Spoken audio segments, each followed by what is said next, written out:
Dear all, hope you are doing well. Today we are going to discuss the colligative properties of the solution. So first of all we need to know कि colligative properties होती क्या हैं. तो किसी भी solution की ऐसी properties जो number of solute particles पे depend करें और independent हो nature of the solute particle से, ऐसी properties को हम कहते हैं colligative properties. Colligative properties में relative lowering of vapor pressure, boiling point elevation, freezing point depression and osmotic pressure include होती हैं. ये चार तरह की हमारे पास प्रॉपर्टीज हैं जिनको हम वन बाय वन स्टडी करेंगे. But for now you have to memorise कि colligative properties number of solute particles पे डिपेंड करेंगी और इंडिपेंडेंट होंगी नेचर ऑफ सॉल्यूट पार्टिकल्स पे. और जब हम कोलिगेटिव प्रॉपर्टीज की बात करेंगे तो वहां पे हम ये अज्यूम करते हैं कि हमारा जो सॉल्यूट है वो नॉन वोलेटाइल इन नेचर होगा और जो वेपर प्रेशर है वो कंप्लीटली एक्सर्ट होगा सॉल्वेंट की जानिब से.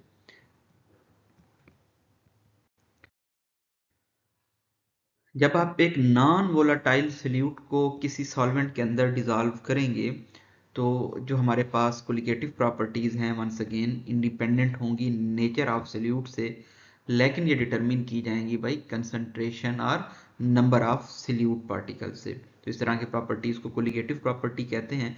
और अगर हमारे पास सॉल्यूट नॉन इलेक्ट्रोलाइट होगा तो सॉल्यूट के जो पार्टिकल्स हैं वो मॉलिक्यूल्स की फॉर्म में होंगे, लेकिन अगर हमारे पास सॉल्यूट इलेक्ट्रोलाइट्स होंगे तो फिर उनकी डिसोसिएशन होगी और कोलिगेटिव प्रॉपर्टीज को कैलकुलेट करने के लिए फिर हम डिग्री ऑफ डिसोसिएशन को भी कंसीडर करेंगे इन सच सिनेरियो.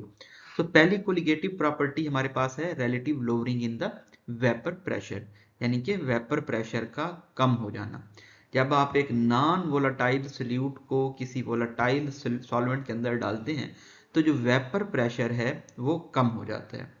फॉर एग्जांपल यहाँ पे आपके पास दो कंटेनर्स हैं, एक के अंदर आपके पास कंप्लीटली सॉल्वेंट पड़ा है और दूसरे में आप एक नॉन वोलेटाइल सॉल्यूट भी ऐड कर देते हैं. तो अब जो नॉन वोलेटाइल सॉल्यूट है ये हिंडर करेगा सॉल्वेंट को इवेपोरेट होने में. एक बात आपने हमेशा याद रखनी है कि जो वेपर प्रेशर है ऑलवेज इन क्लोज कंटेनर होता है, तो यहाँ पे जो सॉलिड के पार्टिकल्स सरफेस के ऊपर आ गए वो सॉल्वेंट को भी इवेपोरेट नहीं होने देंगे.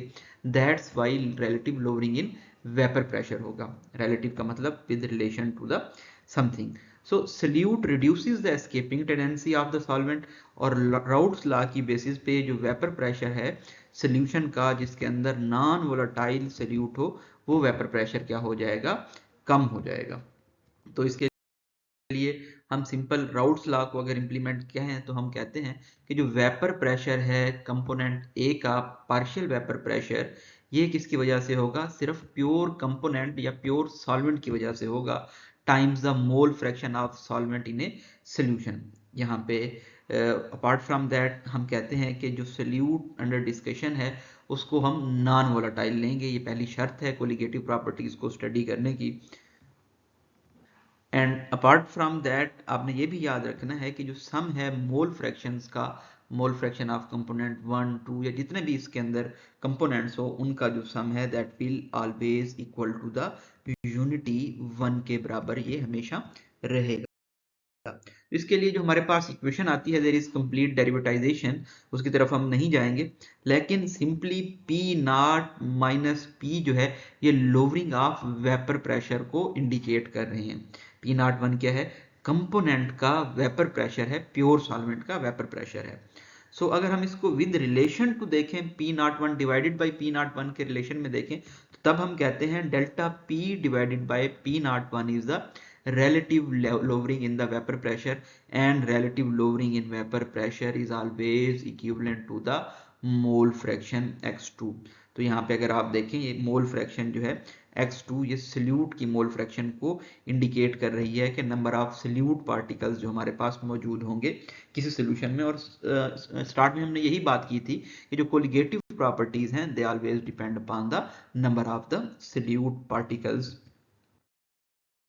देन द सेकंड प्रॉपर्टी जो हमारे पास कोलिगेटिव प्रॉपर्टी है that is the elevation in boiling point. तो बॉइलिंग पॉइंट की अगर हम डेफिनेशन देखें तो सिंपली बॉइलिंग पॉइंट ऐसा टेम्परेचर होता है जिसपे vapour pressure of the liquid becomes equal, बराबर हो जाता है external pressure of the 760 mm Hg। तो ऐसा पॉइंट, ऐसा टेम्परेचर बॉइलिंग पॉइंट कहलाता है। जब आपने कोई सोल्यूशन लिया होगा तो वो हायर टेम्परेचर पे बॉयल करेगा as compare to the pure solvent. वजह क्या रही कि उसके अंदर हमने नॉन वोलेटाइल सोल्यूट को ऐड किया हुआ है।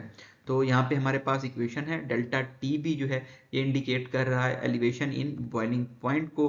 टी बी जो है हमारे पास ये सोल्यूशन का बॉइलिंग पॉइंट है, एंड टी नॉट बी जो है ये हमारे पास प्योर सॉल्वेंट का बॉइलिंग पॉइंट है।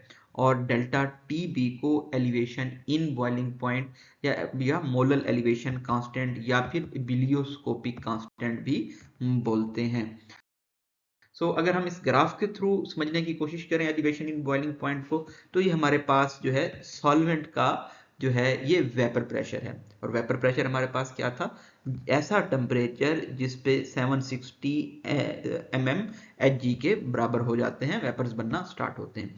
तो यहाँ पे अगर हम सोल्यूशन की बात करें तो इसके जो वेपर्स हैं ये कम बनेंगे, यानी कि ये देर से जाके बॉयल होना स्टार्ट हुआ।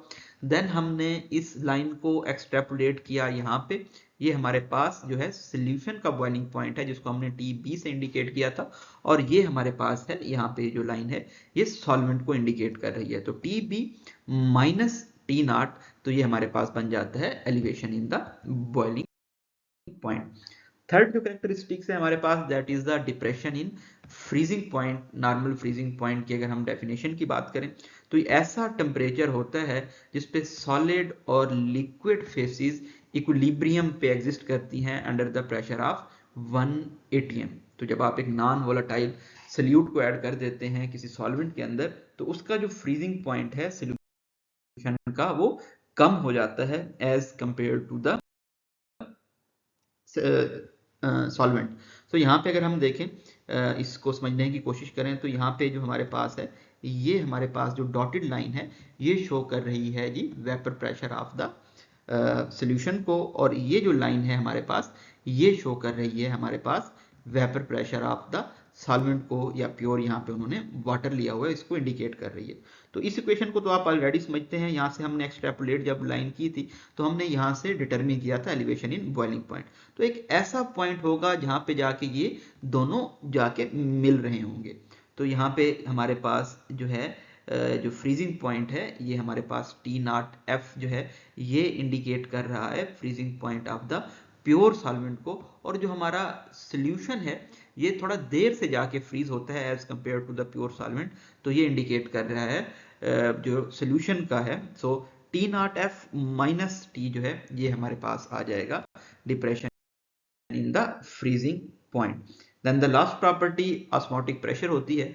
अगर हम किसी सोल्यूशन को एक मेम्ब्रेन में रख दें, और मेम्ब्रेन भी ऐसी जो कि परमिएबल हो, सिर्फ सॉल्वेंट मॉलिक्यूल्स को तो गुजरने की इजाजत दे लेकिन सोल्यूट के मॉलिक्यूल्स उससे पास ना कर सकें, तो जब सॉल्वेंट के मॉलिक्यूल्स मूव करेंगे तो इस दौरान जो फिनोमेना होगा उस फिनोमेना को हम ऑस्मोसिस कहते हैं।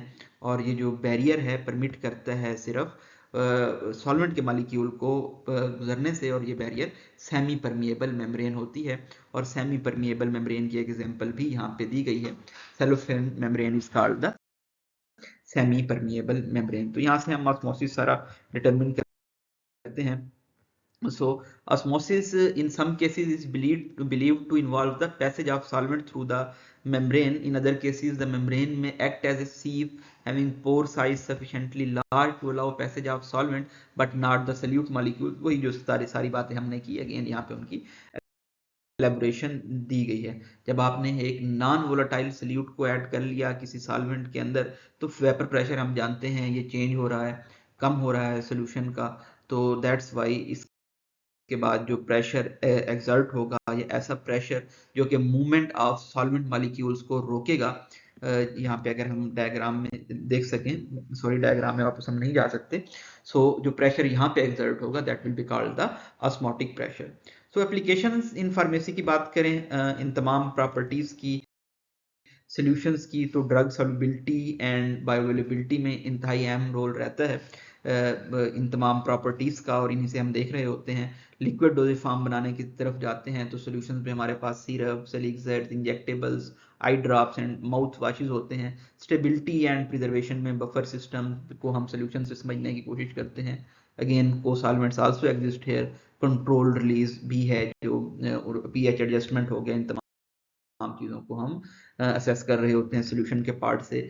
ऑस्मोटिक प्रेशर को हम यूज़ करते हैं आइसोटोनिक सॉल्यूशंस बनाने के लिए।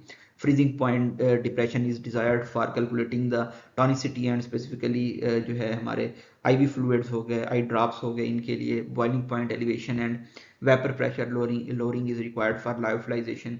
Freeze drying are parenteral preparations. Osmotic drug delivery system जो हैं ये कंट्रोल्ड रिलीज अचीव करने के लिए यूज़ हो रहे होते हैं। So that was all about the colligative properties and its application in the pharmaceutical sciences. Or formulation applications are somehow parenteral, ophthalmic, nasal और ORS suspension emulsion, इन तमाम में रोल रहता है solutions का और colligative properties का. That's all about the chapter of solution. This was the last part. Hopefully आपको जो तमाम चीज़ें हैं solution से relevant हो समझ में आ गई होंगी. Have a good day. अल्लाह हाफिज़.